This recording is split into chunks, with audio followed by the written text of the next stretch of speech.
Well, friends, very good morning to all of you. And this is the second session on salary chapter. In the previous class, we have seen what are the components of salary income. And you already know there are five heads of income. Is it not? Can you recall those five heads of income quickly?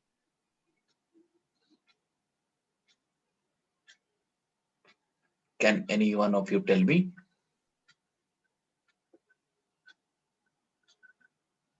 Sir, salaries, Okay. house property, No, PGBP. that is income from house property. Is income from house property, Yeah, PGBP, yeah, profit, capital gains, capital and gain. income from other sources. Yes, very good. These are the five heads of the income. And under salary chapter, primarily we'll be dealing with three sections. Can you recall what are these sections? Sir, 15, 16, 17. Very good. 15, 16, 17. Primarily we'll be dealing with these sections. But in addition to that, we have to deal with some items of section 10 also. And some related things, some other sections also we might refer to. But primarily these are the three sections which are involved. Section 15, 16 and 17. And you already know when you talk about salary, salary has got various components. One is basic salary.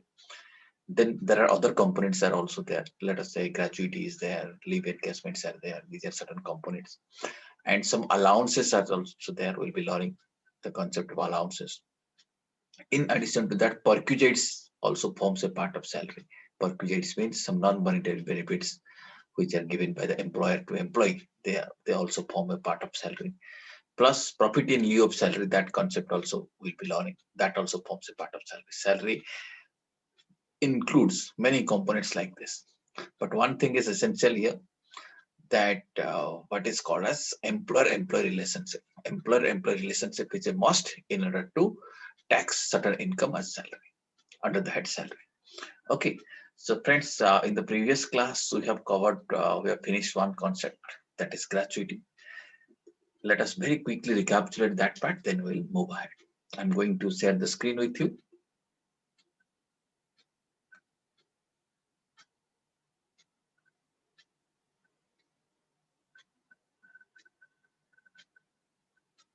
I think you are seeing the screen. So these are the three sections. Some concepts I had told you regarding salary. Videos are available. You can report to that later on. If by any chance you have missed your previous class, videos are available. You can report to that. What is the meaning of salary? We had already covered employer-employee relationship, etc. Then we had also covered the concept of gratuity. And broadly, what we have learned in the gratuity is this. So gratuity may be received in three situations. May be received on continuation of the service. That means during service, an employee may receive some gratuity from the employer. In that case, it is fully taxable. It's also possible that gratuity might be received after death. That means not employee, his legal heir might be receiving gratuity after his death. So gratuity received after death is fully exempt. On continuation of service, it is fully taxable, and after death, it is fully exempt. Now, if gratuity is received on termination of service, that means at the retirement point, if an employee is receiving the gratuity, then treatment will be like this. We have to find out whether employee is a government employee or non-government employee. If employee is a government employee, then it is fully exempt under section 10.10.1. If he is a non-government employee, then we have to again check whether he is covered under Gratuity Act or not covered under Gratuity Act. If he is covered under Gratuity Act, there are three limits which are prescribed under section 10.10.2, and of three limits we'll find out.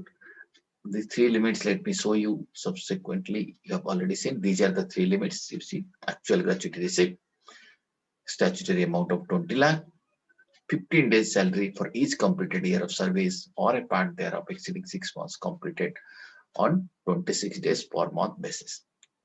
Previous class I had explained you all these things. These are the three limits, and we have to find out what is the minimum. The minimum of this limit is exempt, and remaining amount will be taxable. Okay, if employee is covered under gratuity.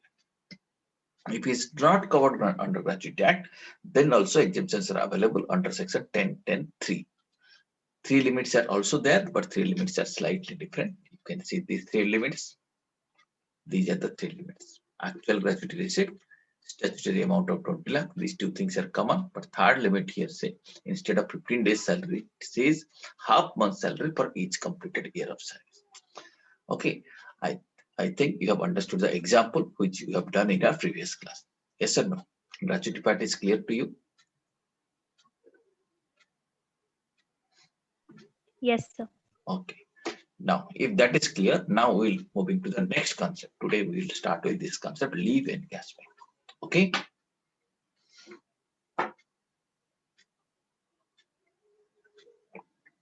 Right. Do you know what is leave encashment? This is the salary which is received by an individual on account of unavailed leave. Employees are entitled to take some leave, and in case for any reason he has not availed the leave, his employer may permit him to encash that leave. So this is the amount which is received on account of encashing that leave. And this is a chargeable income. Whether employee is a government employee or non-government employee, that doesn't matter. Leave encashment is always chargeable. Under section 10 AA, exemption is there depending upon whether a government employee or other employee. Meaning exemptions are there up to certain extent, but the income is chargeable to tax.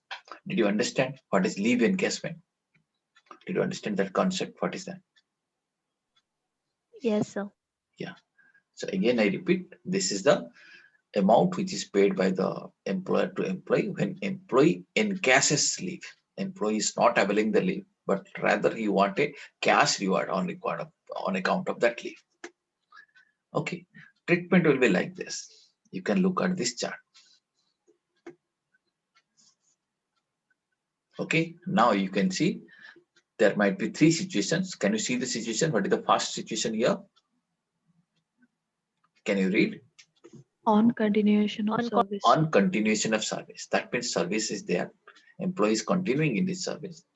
And during that time, he is receiving some money for leave encashment. What will be treatment here if he receives money? Fully read? taxable. Fully taxable. That means you did not bother. Okay, employee is on job. He has encash leave. He has received some money. So don't think anything. It is fully taxable. It will be included inside. Okay, now let us come to extreme right hand side. Here you can see in this situation what happens. What is this? What is this situation? After death. After death. After death means employee is not receiving, but his legal heir must be receiving it. Is it not? After death, if leaving encashment money is received, employee has passed away and he had some accumulated leave, and the organization or the employer is encashing that thing. Okay, if that money is received after death of the employee, then what will be the treatment? Can you read it? fully exempted. Fully exempt. So friends, at this stage, we have understood two things. If leave encashment received on continuation of the service or during service, it is fully taxable. If it is received after death, it is fully exempt. Okay. Now, these are two things are very simple concept, but complexity is there only when employee receives leave encashment on termination of service. That means at retirement point, he is receiving leave encashment. Okay. In that case, friends, we have to divide the employees in two categories. What are these categories? Can you see it here? Non-government employee and government employee. Okay, very simple, non-government and government employee. For government employees, what will happen? You see, it is fully exempt. So that part is again easy. Government employee, it is fully exempt. Okay, it is chargeable to tax, but it is exempt under section 10 AA. For government employee, it is fully exempt. For non-government employees, you can see exemption is there, but exemption is there under section 10 AA 2. Okay, there are certain exemptions. There are in fact 4 limits. Let us see these 4 limits first. You see, these are the 4 limits. 1, 2, 3, 4. Are you seeing these 4 limits? Okay, don't read it. Just have an idea. The 4 limits. I will again tell you what are these 4 limits. And if these four limits are there, we have to find out what is the minimum amount. Minimum of that amount is exempt, so remaining amount is taxable. Okay, so for non-government employees, if leave encashment is received on termination of service, there are four limits. We have to find out those four amounts. Minimum of that thing is exempt and the residual amount is taxable. Did you understand this framework at least? Did you understand this? Then we'll move ahead. So Okay, right.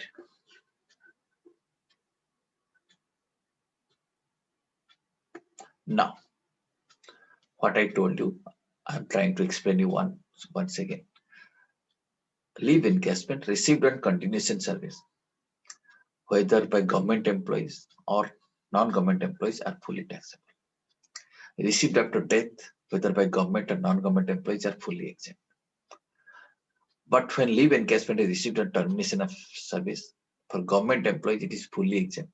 For non-government employees, it is exempt, but to the extent of minimum of four limits. Okay, and they are covered under section 10.10AA. Now, here you have to understand few points also. Employees of local authorities, public sector undertakings, foreign governments are not government employees. Okay. And leave salary paid to legal heir of the deceased of employee is exempt. That concept you know already. But this public sector employees, public sector undertaking employees, foreign government employees are not government employees. Now, let us see what are the four limits, minimum of which is exempt. Okay, and here this is relevant, these four limits are relevant only when leave salary is received by a non-government employee, and that too on termination of service. Otherwise, these four limits has got no relevance. The employee should be non-government employees, and that too, he must be receiving leave salary on termination of service. So let us see these four limits. Can you read the first limit?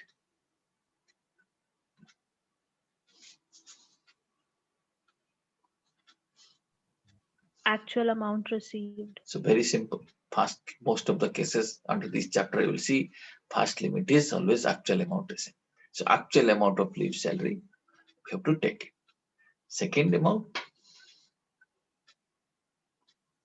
second limit, Statutory amount. statutory Of 3 amount lakh. of 3 lakh. So second limit is fixed amount 3 lakh rupees. That's all. Third limit, 10 times of monthly average salary.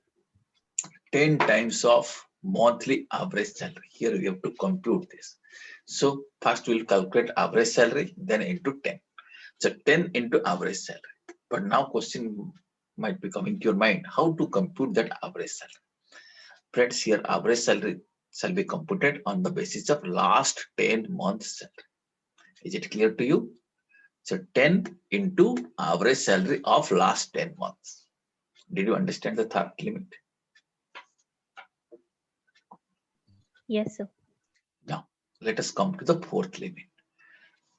Can you read it?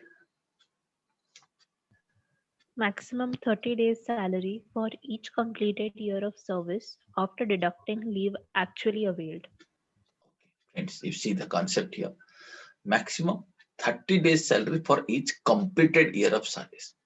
That means if the employee has completed 10 years, then for each year 30 days. That means for each year 1 month. So 10 years means 10 months.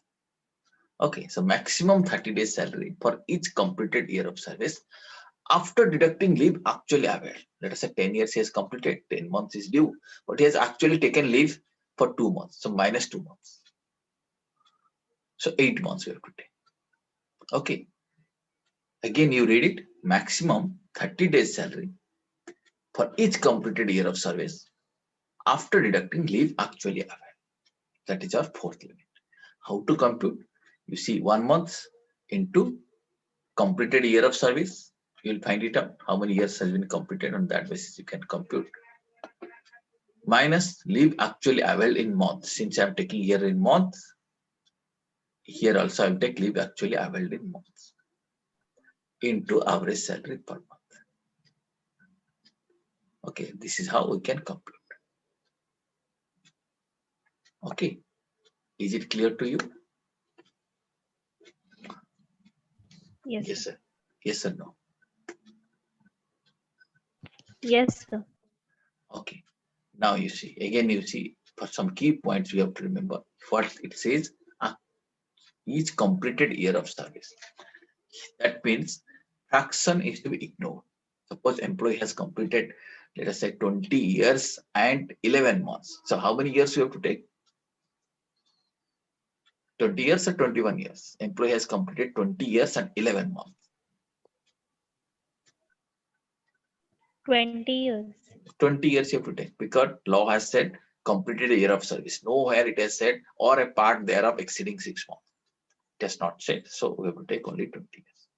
And as I told you already, average salary means last 10 months average salary, immediately preceding the month of retirement.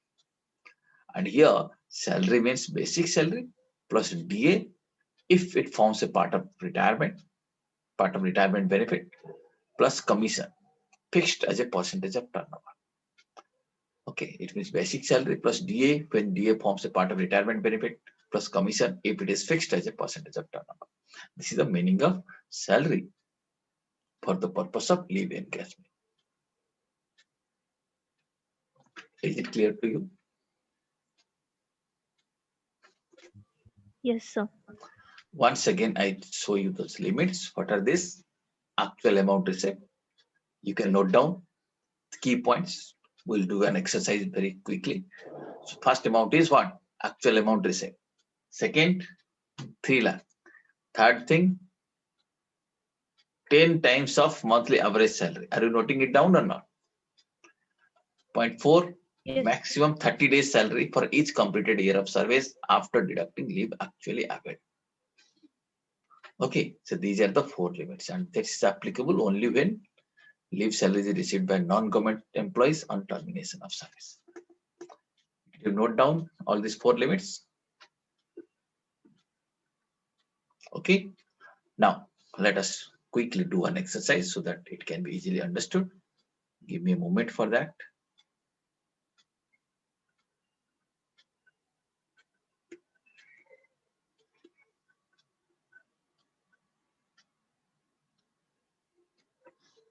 Are you seeing an Excel file now? Yes, sir. Yes, sir. Okay, you see, I'm giving you a situation. Let us say this is the basic salary of past 10 months of an employee. Okay, 10,000, then it goes to 10,200, then 10,100. No, it is starting from like this. So let us say, okay, these are the basic ones: 10,000, 10,200, 10,100, 10,000, 10,300, 10,400, 500, 600, 700, 500. It varies. Okay, it varies from month to month. But on an average, this is the basic salary. DA is, let us say, like this. DA forms a part of retirement benefit. If it forms a part of retirement benefit, then only it will be taken as a part of salary. Commission, there is no commission. Commission is fixed as a percentage of turnover, but he has not received any commission.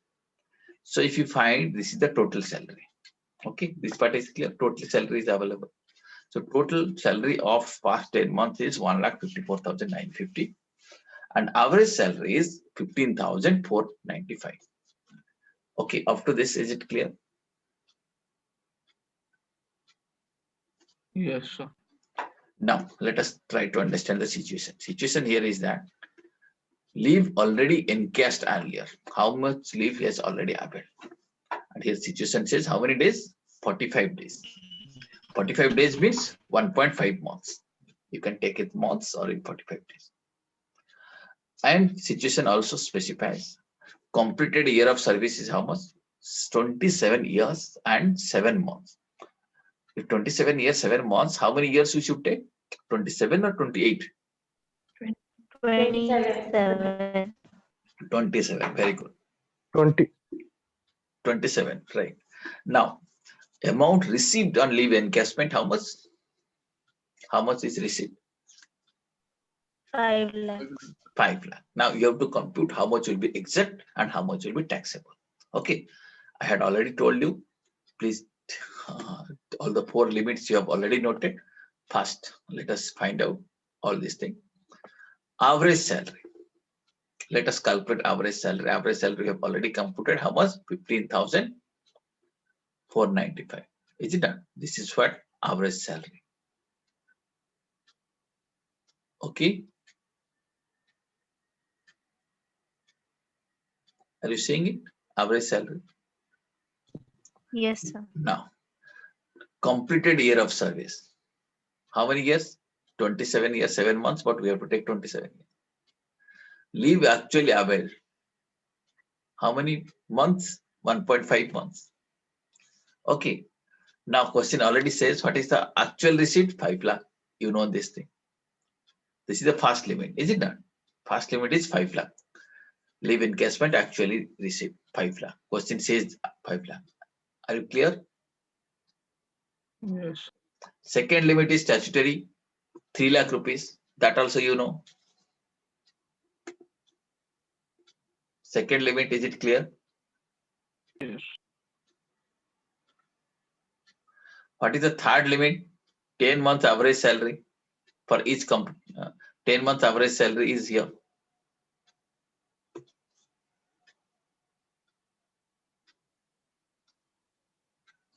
Okay. Third limit is with you.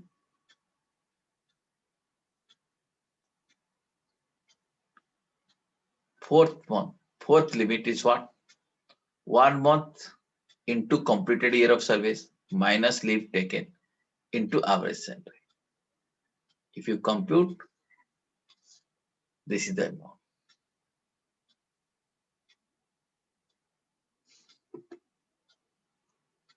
Okay. How we are computing? 1 into completed year of service, that is 27, minus leave taken, how much? 1.5, right? Into monthly salary, 15,000 something. Are you getting it? Can you calculate this? So the leave taken will take in months. Sorry, please repeat it. What you are asking, couldn't So hear.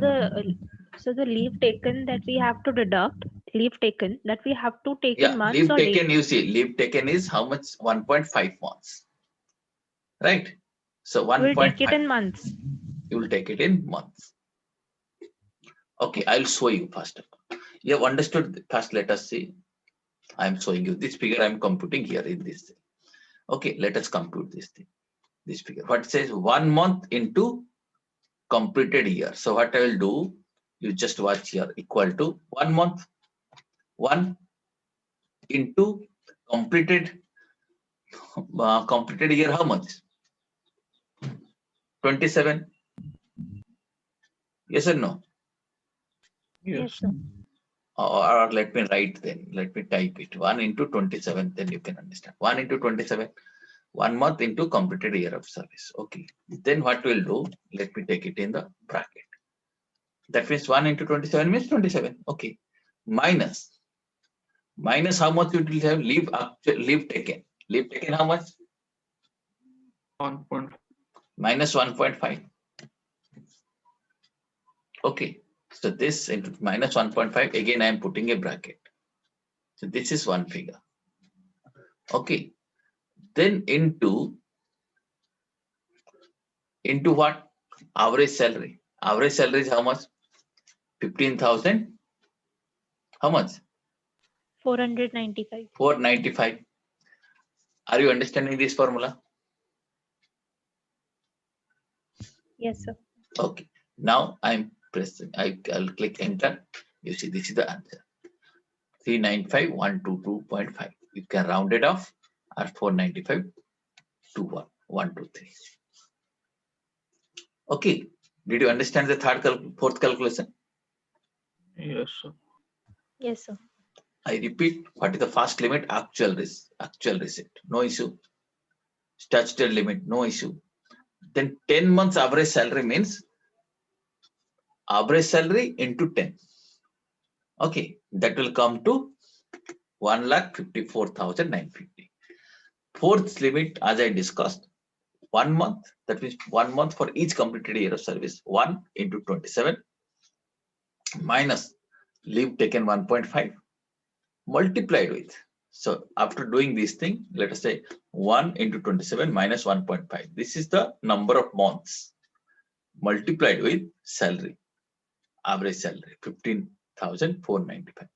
So total comes to 3,95,123. And out of these 4 limits, what is minimum? Which amount is minimum? 1, 2, 3. 1,54,950. Yes. So here formula is given. Minimum of this thing is 1,54,290. So this much is to be exemption.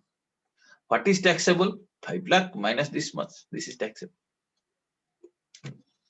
So how much is taxable? 3,45,050. 50. Is it clear to you? Leave encashment part. Yes, Yes, sir. sir. Okay. All of you, I think this was a, once you have understood it, it is very simple. This exercise, you can watch it again in the video. It will be helpful to you.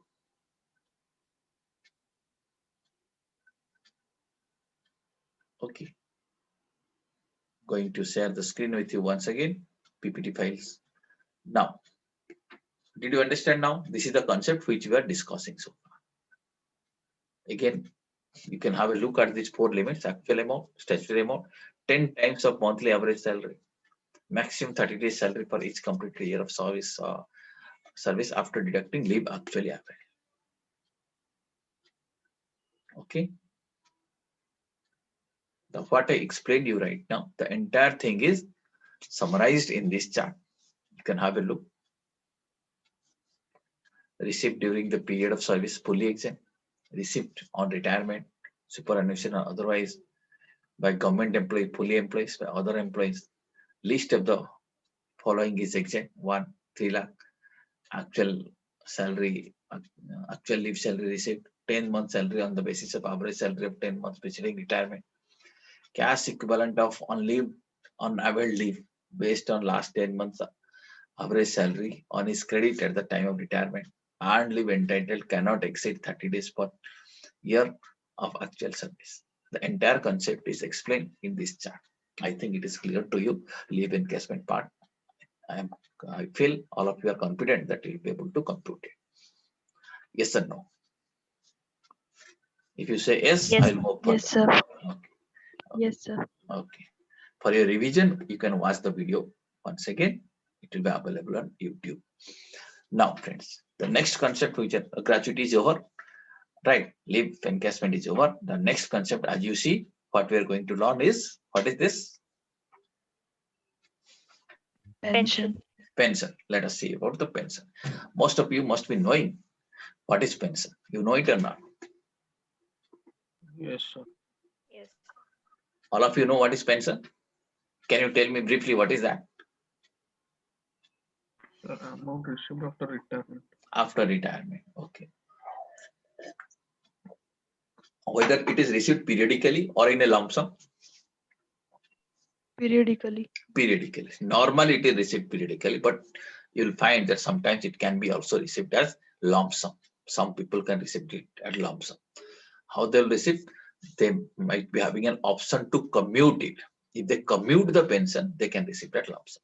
Many people do it, right? Instead of receiving a periodical pension, they convert it into a lump sum. They call it as the commuted pension, right? Some people do another thing. They partially commute it, partially keep it for periodical receipt. Okay, the 50% of the pension they may commute, 50% they may receive it on an usual way. That is also possible. Okay, so now you have understood pension can be commuted. Pension is something which is received after retirement. Now let us see how to treat it under the head salary income.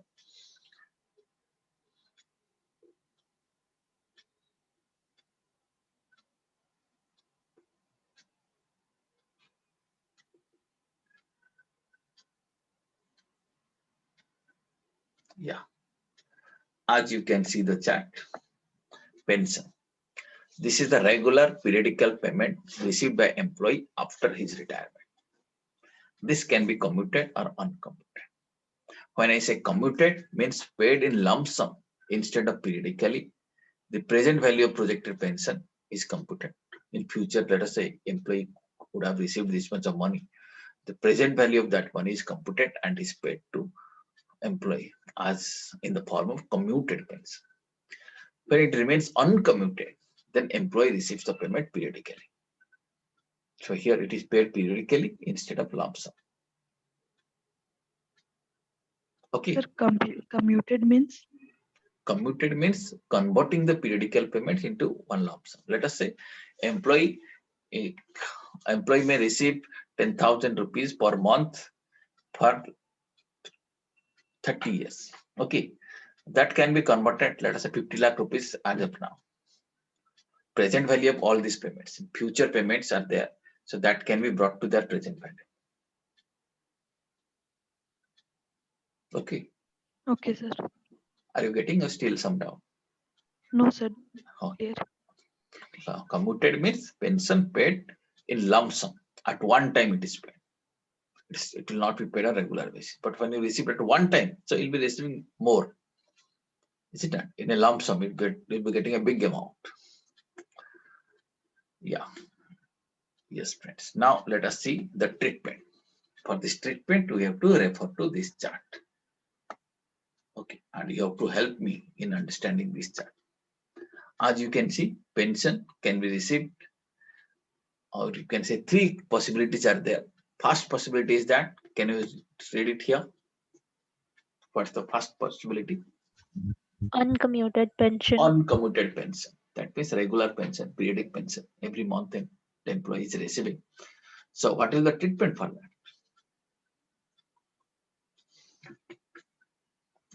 What's the treatment for uncommuted pension?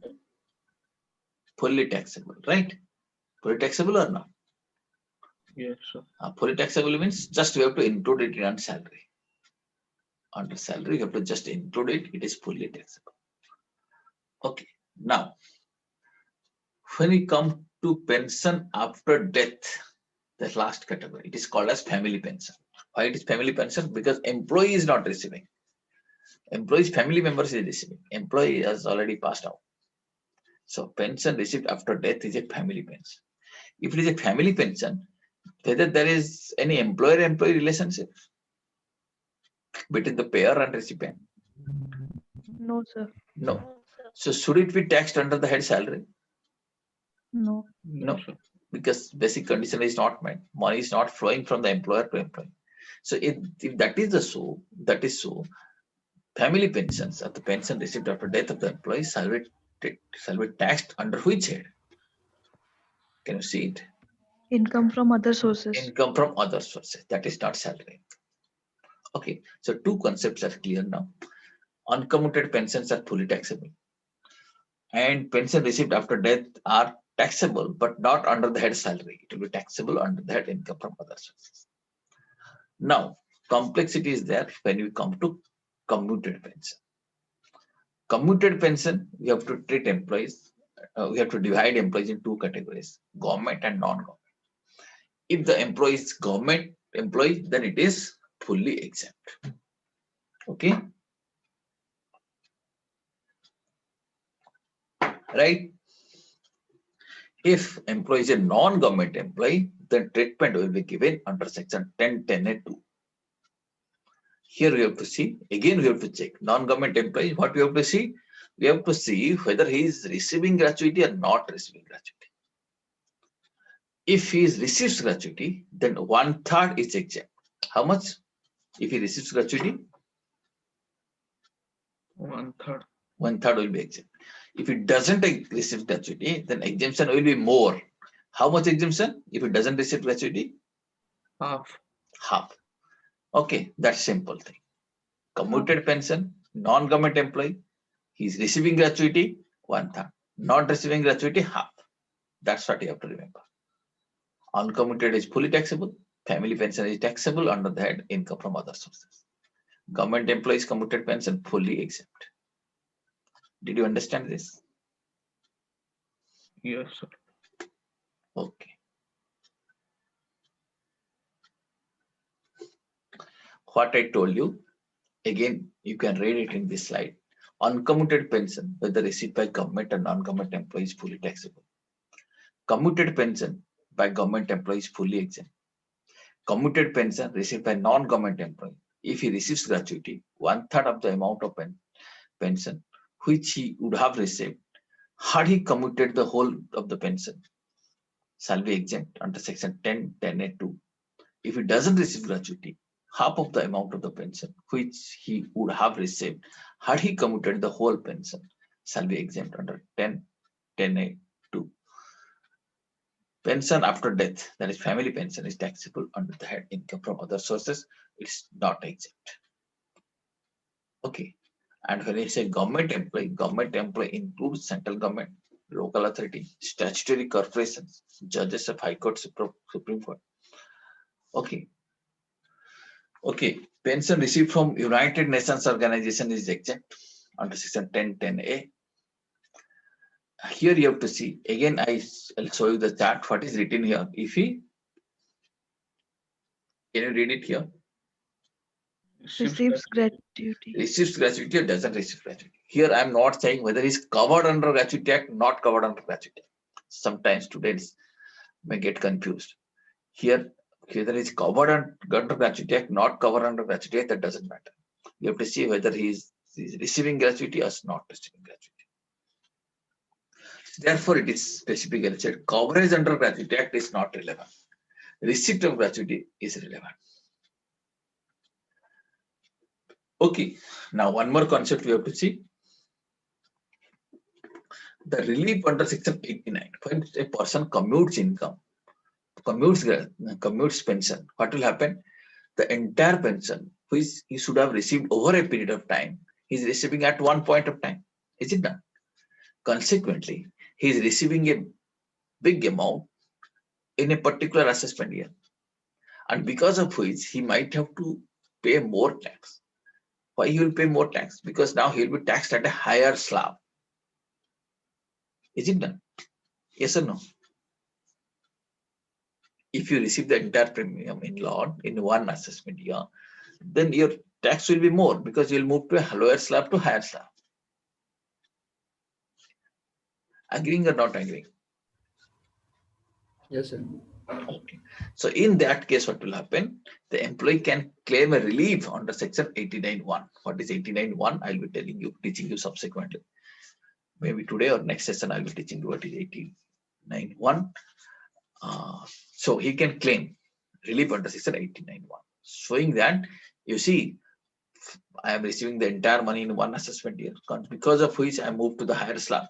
Otherwise, I'm supposed to pay tax at the lower slab. So some relief may be given to him. Okay, so he may apply for a relief and he may claim that. Okay. Did you understand? Again, have a look at this chart. We'll do an exercise. Should we do an exercise now? Yes, sir. Okay, to understand this thing, let me show you an exercise.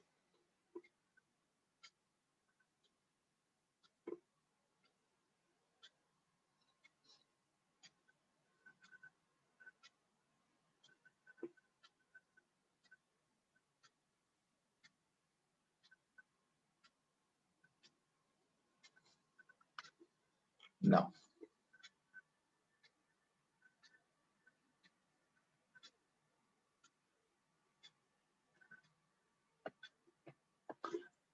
I think you are seeing an Excel file.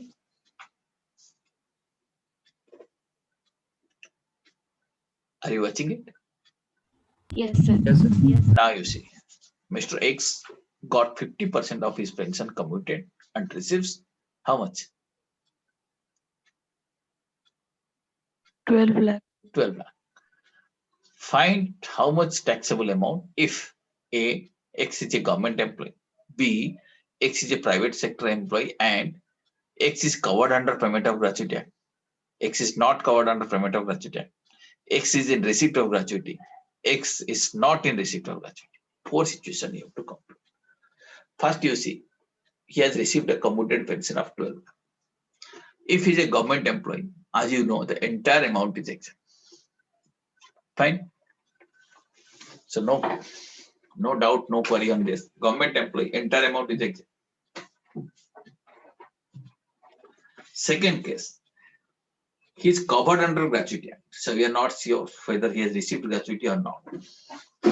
Question has not said that he has received gratuity. So we'll say 50% will be exempt. Okay, then out of 12 lakh, exempt amount is 6 lakh, taxable amount is 6 lakh.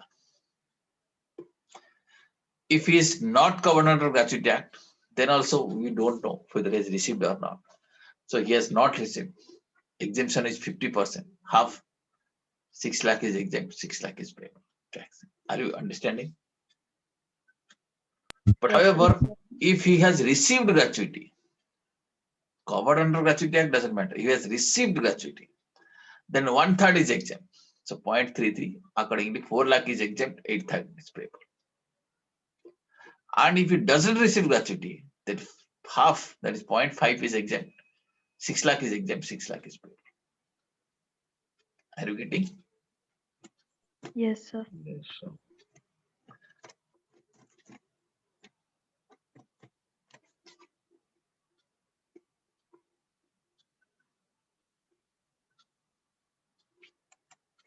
Exemption amount is here.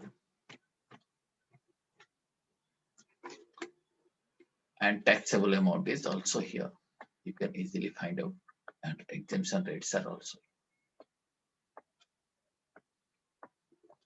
Okay, did you understand this?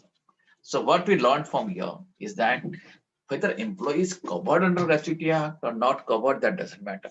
Rather, what is important is we have to check whether employee has received gratuity or he has not received. Right? It's clear now? Yes, sir. Yes, sir. Okay, so gratuity part is almost clear. Let us quickly summarize what we have learned under gratuity.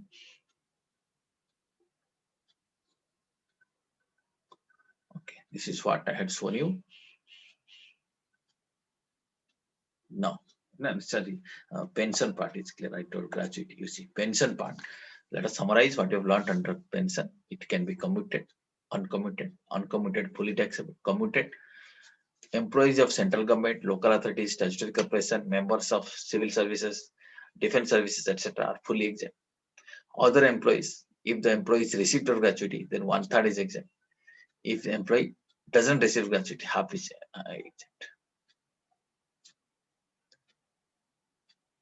Okay. Is it clear to you, pension part? Yes, sir. Yes, So, sir. so far we have covered 3 important aspects. Number 1 was gratuity. Number 2 was leave encashment. Number 3 was pension. Okay. Right. And in the context of pension, I told you that if employee receives the commuted pension, he may claim relief under section 89(1). Let us understand what is this relief. When salary is paid in arrears or advance, many times also this thing happens that employee receives arrear.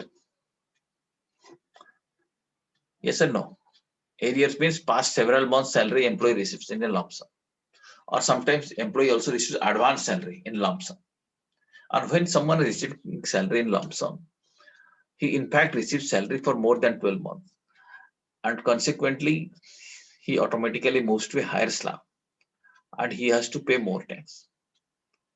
If that is the situation, he can claim rebate, he can claim a relief. And how to claim relief, I will be just sharing with you.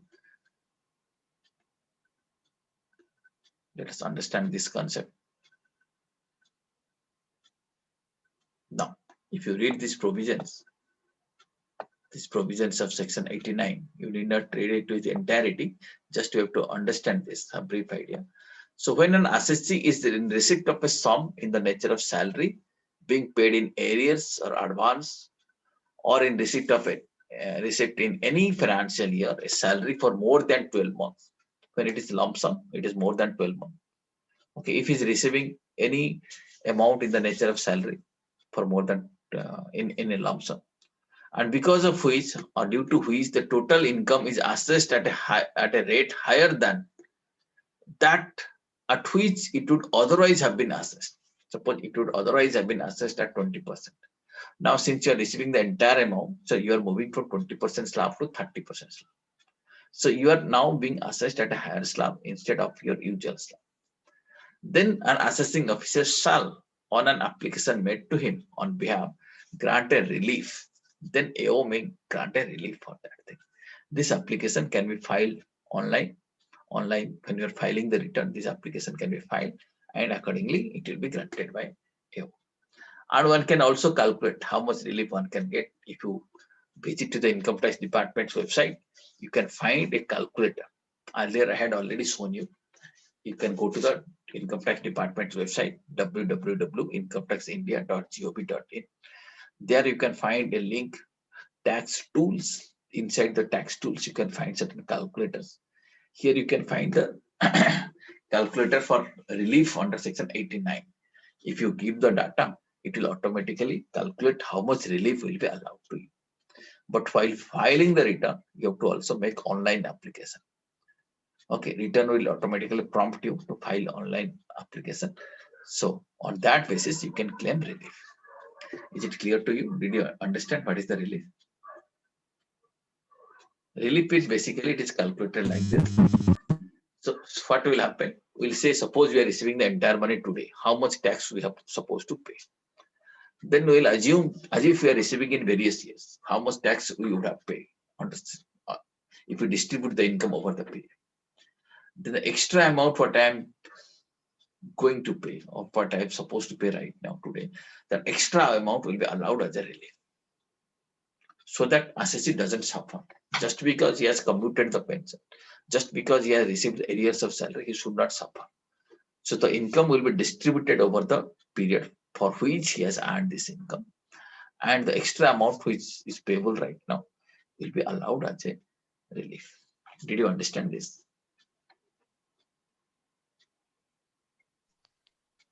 Yes.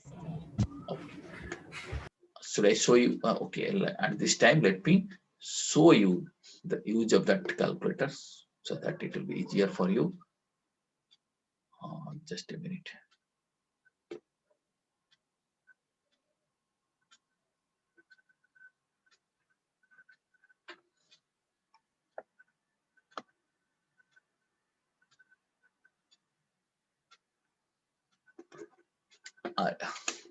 Are you seeing this Chrome browser? Yes, sir. You see what I'm typing? www. What I'm typing? Are you able to see it? incometaxindia.gov.in. Yes. Yeah, I will take you to the income tax department's website. You see, are you able to see the department's website? Yes, sir. Here you see there is a link, tax tools.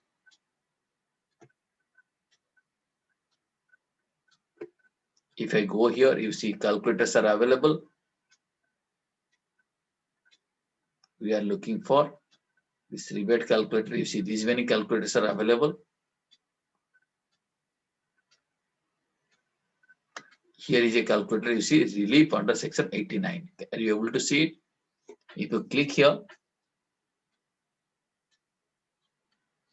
you can find out. You can fill up the data about assessment year, previous year, tax status, residential status, date of birth, gender, then salary received in arrears, you can find it out. Gratuity received from the past services, gratuity received, compensation, termination, payment of, you see, payment of commutation of pension, commuted pension detail. If you received, you can write it here. Okay, then you have to give details. If you give details for which year you have received, then you give details, then automatically relief under section 89 will be computed. This will help you to compute relief. Right? Are you getting? Have you seen it? Yes, sir. Very easily you can compute it with the help of this calculator. Okay. So friends, next after this, we are supposed to move to the next part.